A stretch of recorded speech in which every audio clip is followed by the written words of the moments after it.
In this video, I'm going to give you my full card predictions for UFC Mexico. Let's make some money this week. It's a battle of the Brandons in the main event this week down in Mexico City, and I'm going to be upfront with you. I have Brandon winning this fight. Let's go, Brandon. I agree. Moreno and Royval shared the cage back in late 2020 in a fight that ended in a way you never really want to see. They're on the mat fighting for position. Royval gets injured and really can't continue. Brandon Moreno starts pounding away. The ref steps in. The fight gets stopped inside of the first round. Now, Moreno was controlling the fight up to that point, and I think that's the biggest reason why he's a minus 250 favorite here. Moreno, especially over 5 rounds, is a nightmare matchup for somebody like Royval. Royval is dangerous, unpredictable, opportunistic, and that style is going to give most guys trouble, but a world-class fighter with tremendous heart and durability like Brandon Moreno, they're going to overcome that every time. Moreno has never been finished. He's the better striker. He's the better wrestler. He has better cardio. He's fighting at home, and he's been a champion multiple times over. All signs point to Brandon Moreno this week. The only way I see Royval winning this fight is if he snatches up a submission during a scramble, but Moreno is so fast from one position to the other, and he's such a dog that even when he is caught in something, he's calm enough, patient enough, and tough enough to get out of it. We saw Deiveson Figueiredo sink in a deep guillotine on him in their last fight, and Deiveson Figueiredo's guillotine is nasty. Moreno was just patient, calm, got out of it, and went to work, and that's fighting at the highest level, and I think that Brandon Royval, for as talented as he is just one step below that elite caliber that Brandon Moreno is a part of. And the last thing I'll say about this fight is that it's in Mexico City, over 7,300 feet above sea level. That's higher than places like Denver, Salt Lake City, where we've seen guys gas out. So cardio is always king in MMA, but it's going to be paramount this week. And that's something we're going to have to keep in mind as we go through the entire card. Gas tanks are at the top of the list when it comes to factors in how we choose our winners here. And I think that Brandon Moreno just cooks Royval. He's going to be able to do it with his wrestling, with his pace, with his pressure, with his boxing. He's just going to keep that jab out there, that 1-2 down the middle that he likes. And you guys, if you've been watching the channel for a while, you know that once Brandon Moreno hits this guy right here, that it's a wrap. And I think that's what's going to happen this week. I see him closing the show late, most likely hitting a submission sometime in the 3rd round. Expect Brandon Royval to fade and fade fast and give up his back. Give me Brandon Moreno inside the distance. Next, we have another rematch and another fight that ended with a shoulder injury. Crazy how that worked out, but our co-main event is Yair Rodríguez, Brian Ortega dos. Ortega's making his return after about a year and a half off. His last fight was that one against Yair Rodríguez, where he was having some success early, but injured his shoulder in round 1. That was the end of the fight, and as a result, he had to take a lot of time off. Now, he was the favorite in that fight, and a lot of the public was all over Brian Ortega, myself included. And the odds for this one are essentially flipped now, with Yair Rodríguez being the slight favorite, with Brian Ortega coming in at plus money. I expect this line to get steamed up heavy throughout the week because people are going to be making more content like this. More eyes are going to be on the event. People are going to pay attention, start deciding who they think is going to win. I think a lot of people are going to fall on the side of Yair Rodríguez this week. And I say that to say this: you don't want to miss the boat on Yair Rodríguez when you can get him at a reasonable price versus when he's minus 235 come fight time. The matchup favors him so much. He has better cardio, which again is going to be paramount this week. He's worlds better on the feet, and he can more than hold his own on the mat even against a tricky guy like T-City. He's also younger, and I know in the wake of the Volkanovski fight, a lot of people are talking about age in MMA, but it's a big factor. And you got Brian Ortega, who's now 33 years old. It's just hard for me to see where Yair Rodríguez loses this fight. I expect him to light up Brian Ortega this week. Yair's output, his power, his kicks to every level, his willingness to kind of stand in the fire to land offense of his own, I think that's all going to be way too much for him. I think Yair Rodríguez makes it look easy this week. You got Brian Ortega, who is nearly 2 years removed from competition. He's 1-3 in his last 4. He's got a grossly negative striking differential, meaning he's getting hit way more than he's landing strikes of his own. And I think it's safe to say that he's well past his prime. There was a time where Brian Ortega was 14-0. He was the next big thing at featherweight, and that seems like ages ago at this point. To give you an idea, he hasn't finished a fight in 6 years, and that was against Frankie Edgar, who is a legend, but he's not the Frankie Edgar he once was even at that time. His win before that was against Cub Swanson, who flirted with the idea of retirement just last year. I would be shocked to see Brian Ortega beat the current version of Yair Rodríguez down in Mexico City with no momentum to speak of. I see Yair looking dominant like he did against Josh Emmett, finishing this fight sometime after round 1. I think a round 2 finish is on the table table, give me Yair Rodríguez by knockout. Next, we got some young bucks going out there with the 24-year-old Daniel Zellhuber and the 21-year-old Francisco Prado. Daniel Zellhuber came into the UFC with a lot of momentum, a lot of hype, but he dropped his UFC debut against Trey Ogden. The lights just seemed way too bright. He seemed hesitant, he looked uncertain, he let a lot of bettors down that night as well because he was the chalk. Obviously not Kunith MMA watchers because we were all over Trey Ogden that night. We read that fight like a book, but people who spam favorites consistently got rocked that day. And as a result, we're really upset with Zellhuber's performance. He absolutely laid an egg, but since then, he's really cleaned it up. He beat Lando Venata, he stopped Christos Giagos last time out, and now he's a big favorite over Francisco Prado, and I really like the way the UFC is starting to build him up. It feels like how boxers are built up early in their career, where they fight a couple of low-level guys, then a few power punchers, then a few speed guys, then a few southpaws. Zellhuber's run in the UFC, it's not been long. He's fought 3 guys, but they've all presented different challenges for him that somebody at his age is really going to learn from. You got Trey Ogden, who's that steadiness, that durability, Lando Venata, who's game and going to go to war with you, Christos Giagos, who's that early storm you need to weather. So I think picking up all these experiences along the way are great for a young fighter's development like him, who's still years away from hitting his prime. Right now he's like imperfect Cell, but the UFC is building him up so that he can reach that final form. Now on the other side you have Francisco Prado, who I like, and I do understand that he's still as green as a neglected swimming pool, but he's got TNT in his hands, and he's got a finisher's mentality. If you've watched this guy, especially in the clinch, he throws really hard knees, elbows, punches with that dirty boxing. He's coming off a highlight reel knockout over Abu Azaitar. He closed him out in the first round, and I expect him to be very dangerous early in this fight against Daniel Zellhuber. Zellhuber's going to have to be smart, use his footwork, avoid the big shots early, and if he does that, he should win cleanly, and I think that's going to be the case. You can see on the screen that he's a few inches taller, but he also has an 8-inch reach advantage, and Francisco Prado's coming into this fight with a 25% takedown defense, so I think that Zellhuber gets whatever he wants here. If he wants to strike, he's going to have the edge with his range and his movement, and if he wants to wrestle, he's going to be able to get Prado down to the ground at will and control him pretty easily. I think a knockout or a submission is definitely on the table for the Mexican in this one. Give me Daniel Zellhuber inside the distance. And if you haven't already, like the video, subscribe to the channel if you're new, and comment something for the algorithm. You know how the algorithm works by now. You comment, more people get. We're on a road to 10K. That's the brass tacks of it all. We want to get to 10,000. We reached the 5,000 milestone. That was fantastic, but 10,000 seems so doable. I think we got like 500 subscribers in the last 14 days or something like that. So keep crushing it with the likes, the comments, the subscription, sharing it with your friends that you know are going to be watching the fights each week. I really do appreciate it. Now back to the breakdown. Next we have a fight with Ricky Turcios. He's fighting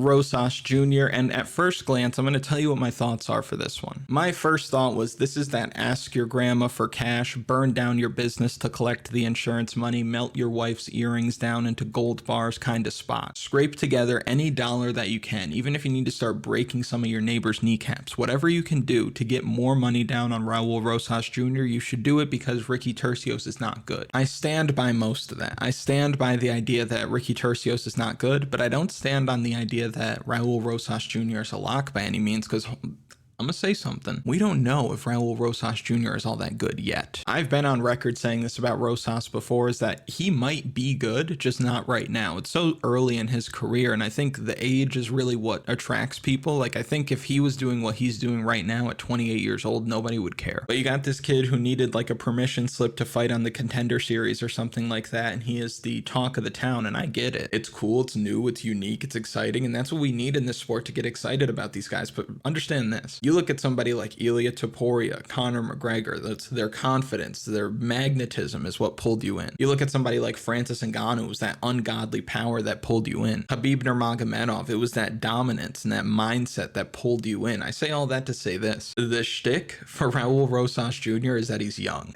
That's it. That's not enough for me. Because when you look at the guys that he's beaten, it hasn't been overly impressive. You beat Jay Perrin. Jay Perrin went 0-1 on Contender Series, 0-2 in Bellator, and 0-3 in the UFC. He beat Terrence Mitchell, who went 0-2 in the UFC and will not be here much longer. But when he faced C-Rod and we were all over it, he landed, I think, 2 strikes the whole time, something like that. Like, it was an egregiously low number. He got controlled the whole time by a better fighter. And the difference between that fight and the other fights that he had is that he was fighting against a guy who can actually win fights at the UFC level, which we have seen from Ricky Turcios. And what I like for Ricky Turcios in this matchup as a huge underdog is that they're going to be at elevation. So cardio is going to be key. That that's not as big of an advantage as I think most people would assume it is at first glance. He's going to come out really excited. He's coming off of a huge first round knockout. Let me go in there and get this guy out of there right away. Guns blazing kind of style. He's going to burn hot like he normally does. Ricky Turcios is not going to get tired. Ricky Turcios is the kind of guy who you're probably going to be able to get takedowns at will, but the problem is he's not going to stop moving. So Raul Rosas Jr. probably will have a lot of success early, but Ricky Turcios is just going to work and work and work, and I think sometime halfway through the second round, we're going to see Raul Rosas Jr. start to fade quite a bit. And you have to think about it. Ricky Turcios at 30 years old fighting some 19-year-old kid who hasn't been able to show that he can win when he's got that step up in competition. I think that Ricky Turcios is going to surprise a lot of people. I feel like he is absolutely in a parlay buster spot this week, and I feel like there's a few of them. The elevation is no joke, brother. You're going to hear me and probably other people say things like that all week, but it is a serious factor. We've seen fights like in Salt Lake City in the fight with Usman and Leon Edwards, all up and down that card. It was awful. People were falling apart. This is up over 7,300 feet above sea level. I think it's like 8,000 feet above sea levels where people start to get altitude sickness just from being there. So don't be surprised when some of these huge favorites flop because they start getting tired halfway through the second round. So I am actually going to take a dog shot here on a guy who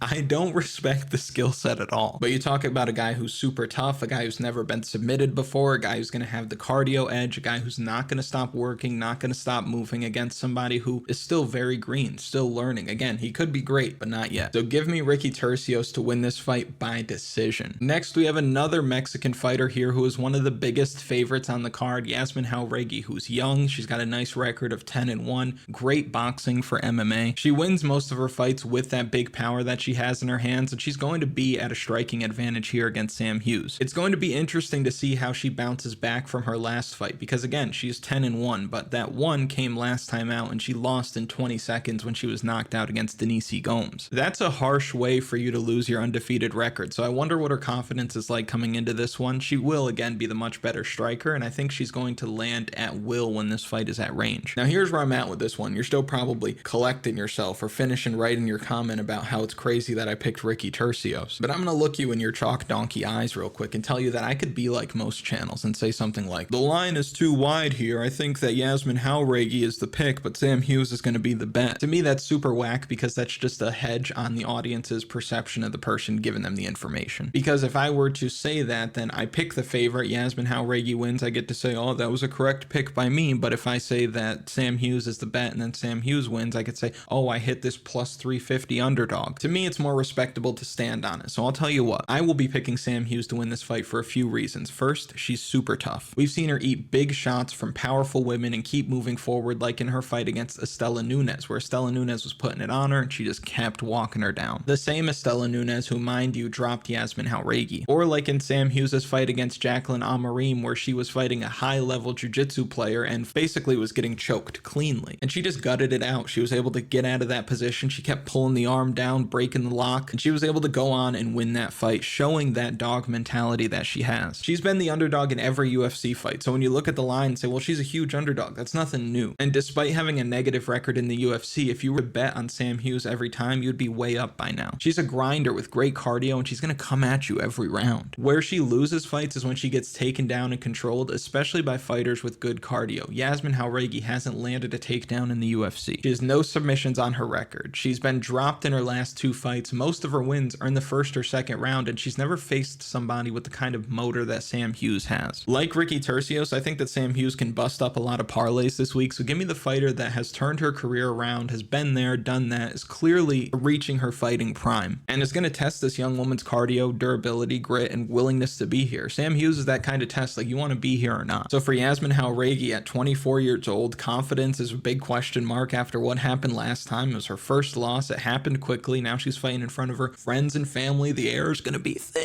I just think she's going to struggle. I think that Sam Hughes puts a pace on her that she can't keep up with, and I think that Sam Hughes is just going to beat her up, win a decision, especially winning the second and third round. So give me Sam Page to win this fight by decision. Next, we have a near pick'em here that kicks off the main card with Manuel Torres and Chris Duncan. Manuel Torres has been a destroyer as a professional. 13 of his 14 wins have come in the first round. He hits like a truck. Most guys don't want to stand and trade with him because he's so sharp, fast, lands heavy. On the feet, I think he gives Chris Chris Duncan serious problems. Duncan tends to stand squarely in front of his opponents, and we've seen him dropped because of it. He's a powerful dude in his own right who could knock out anybody, but he won't have a lot of success at range against somebody like Manuel Torres. I expect him to look for takedowns early and often here, where he's going to have the edge, but he's going to have to be careful because Torres is tricky on the mat. Last time out, Chris Duncan did do a really good job of not standing straight in front of his opponent when he fought Yanil Ajmos. He did a good job of avoiding all the powerful strikes coming back his way by moving around the outside, but I don't think he has the same type of success doing that this week. I say that because Ajmos is powerful, but he tends to swing for the fences and whiffs on a lot of punches. On top of that, he's 5'9" with a 68-inch reach. Manuel Torres is 5'10", 73-inch reach, and way more sharp with a lot more space to play in. I think Duncan's team is going to know based on the tape that they're going to have to close the distance quickly. If not, they're going to learn that pretty fast. When he does try to close the distance to get his wrestling going, he's going to have to eat a few on his way in, but the problem is no one's been able to eat a few from Manuel Torres in his career. And when you look at his short run from Contender Series through the UFC, on paper his striking differential is absurd. He absorbs way fewer strikes than he lands of his own, so there's a lot to like about him in this fight and moving forward. I think he's a monster at 155 pounds. He hasn't taken much damage at all in these recent fights, and I see him keeping his momentum this week by knocking out Chris Duncan in the first round. Again, this fight is at a near pick'em, so I really like the odds that we're getting on Torres. If you want to get a little bit greedy, you can take him by knockout. If you want to get even greedier, you could take him by round 1 knockout. But I think he has more ways to win than just that, and if Chris Duncan comes in here and is patient, then we might see a situation where this slips into the second round, but I think Manuel Torres wins this fight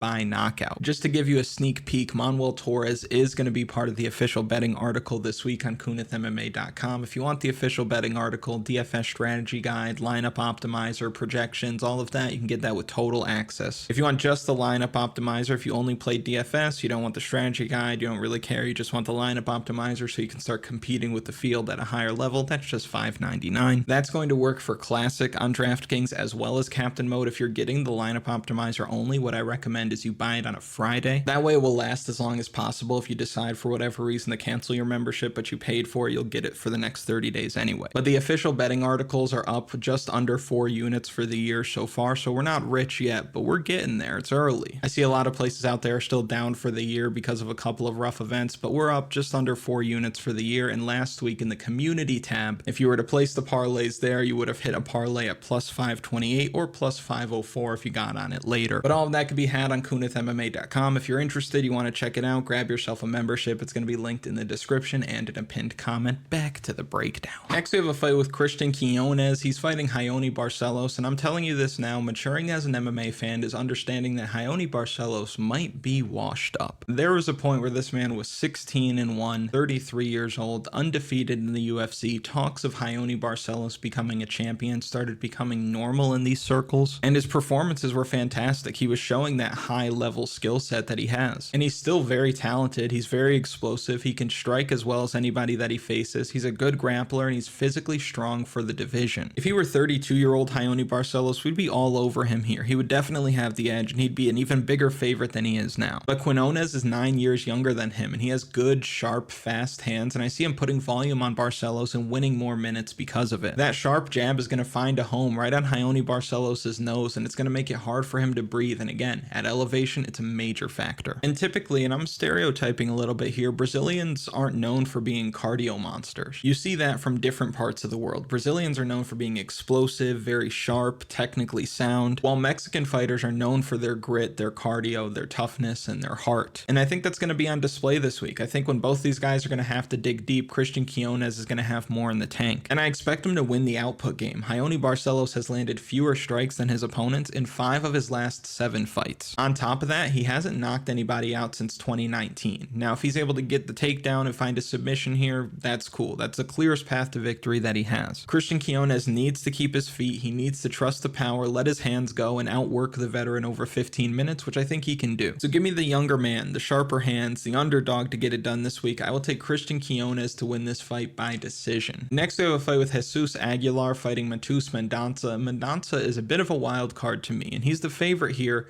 on the road road against a Mexican fighter, tough. Things can change for you in the UFC very quickly. Mateus Mendonça came into the promotion at 10-0. He picked up a dominant first round knockout win on Contender Series that got him into the UFC, and since he's gone 0-2, has not won a round. Life comes at you fast. He made his debut against Javid Basharat, where he had moments in rounds, but ultimately lost every round. And, you know, that's Javid Basharat. He's as solid as they come, so you can't really fault him too much for that. Where you start to lose confidence in him is how he looked last time out against Nate Maness, where he landed 3 significant strikes, and they were good strikes. But he showed piss poor fight IQ in that fight, basically left himself wide open and exposed on the mat and got knocked out, eating tons of unanswered strikes. And even DC was commentating saying that he decided that he was going to get knocked out, as if it was a way out. So at 25 years old, who knows what's going on in his mind? He's probably not all that sure of himself. He went from being unbeaten and probably unbeatable in his own head to not being able to get a win in the UFC. Now on the other side, Jesus Aguilar is coming off of a huge knockout with one of the cleanest punches you'll ever see. Now I don't know if he's going to have a whole lot of success striking in this fight, because you see that reach of 62 inches. I thought it was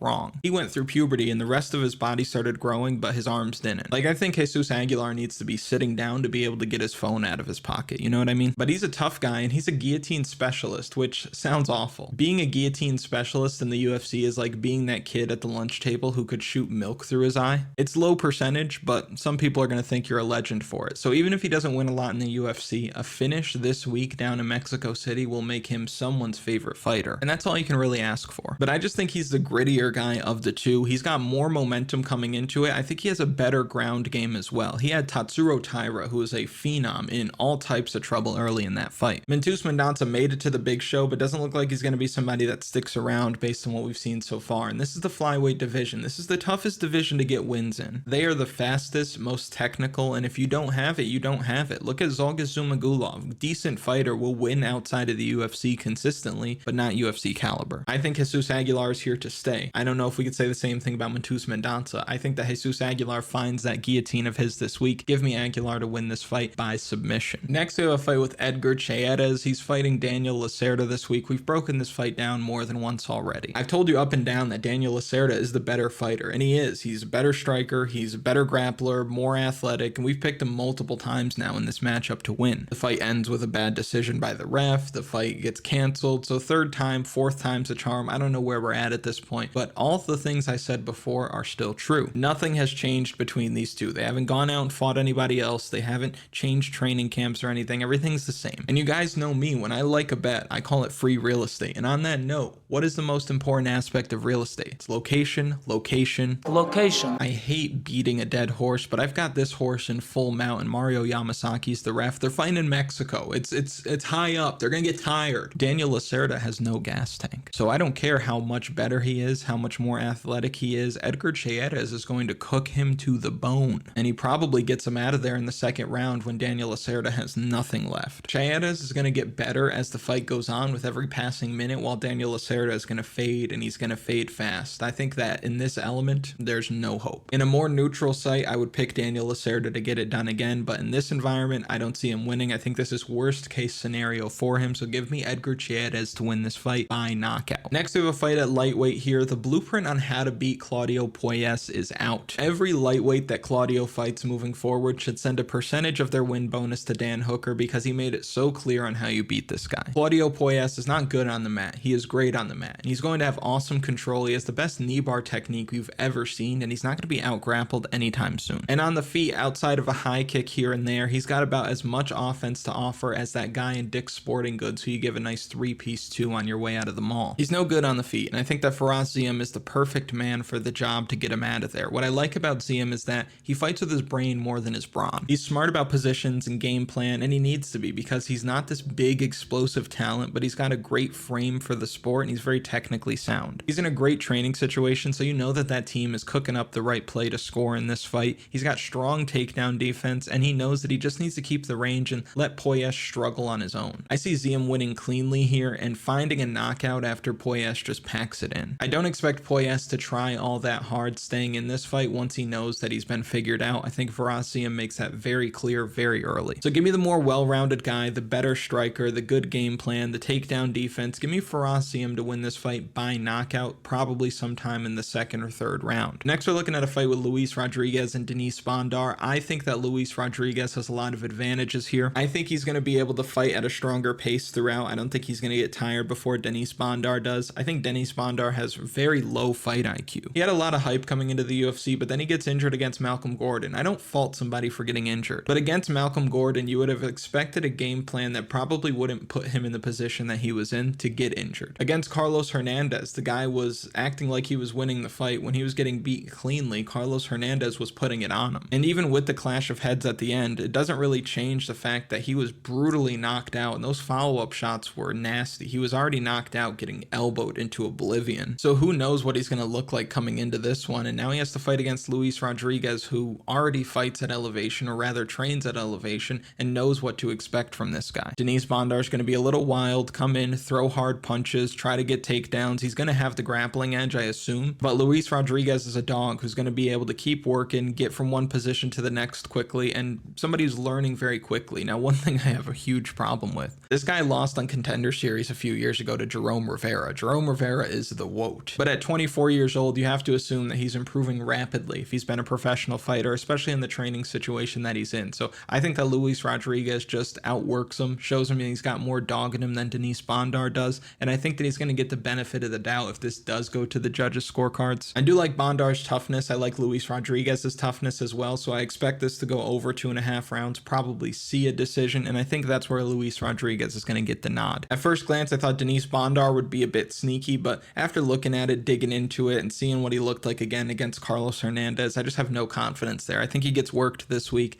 Give me the young gun. Give me Luis Rodríguez to get it done by decision. Next, we have a fight with Victor Altamirano and Felipe Dos Santos. This one's actually tough because there's a big age gap. Automatically, you start to look at the younger guy. But in this situation, this is tailor-made for somebody like Victor Altamirano, who just keeps going. And he's a grinder through and through. Like, that is his best weapon, is his cardio. He doesn't have very good striking. He doesn't have very good power. He doesn't have very good takedowns. He doesn't have very good jiu-jitsu. Everything is at an average level, but his cardio and his toughness and his willing to just gut it out is a lot higher than most guys. Now, we saw Felipe Dos Santos give Manuel Kape problems in his UFC debut, which was on short notice, and that really put him on the map. And it was a good learning experience because he didn't get the doors blown off of him, and he fought a guy who could be fighting for the title any day now. And he gave him a good fight. A lot of people, myself included, expected Manuel Kape to go in there, get rid of him early, and that wasn't the case. It was very competitive. But sometimes you get that, right? And that's what scares me a little bit about Felipe Dos Santos being such a big favorite. We've seen guys come into the UFC on short notice because a high-level guy needs to stay on the card, and they give them a good fight. The best example of this of all time, in my opinion, is Lando Venata making his UFC debut against Tony Ferguson. Lando steps in, nobody knows who he is, and he puts it on Tony Ferguson in the first round. He starts to fade a little bit. Ferguson pulls away and gets the victory. After that point, Lando Venata became a mythical fighter. Full Camp Lando was somebody who we thought was going to be the GOAT, and we found out that he's a middling fighter in the UFC at best. And that's no disrespect to Lando Venata. Being a middling UFC fighter is a very hard thing to do, but he obviously did not hit that ceiling that we thought. So we don't know with Felipe Dos Santos yet. He could have had that groovy Lando-like magic against Manuel Kape, and he lost. I'm very weary about giving guys a lot of credit for fights that they lose. Sometimes we see situations where a fighter loses and we give them more credit than they should. Not just the Lando Venata example, there are other ones. But it's like, oh, he fought this really tough guy and he did well. He didn't win though. So it's hard to say for certain where Felipe Dos Santos is at, but I think that technically speaking, he's much better than Victor Altamirano, and I'm hoping that that youth will carry him through the 3 rounds because I don't see him getting Altamirano out of there. I see him definitely winning the first round because he's going to land bigger strikes and he's just going to look a lot cleaner and a lot tighter on the feet. The second and third round is where I think things could get dicey, but even then, I don't know if Victor Altamirano is going to be able to produce a whole lot of big moments. I just think he's going to wear on him. So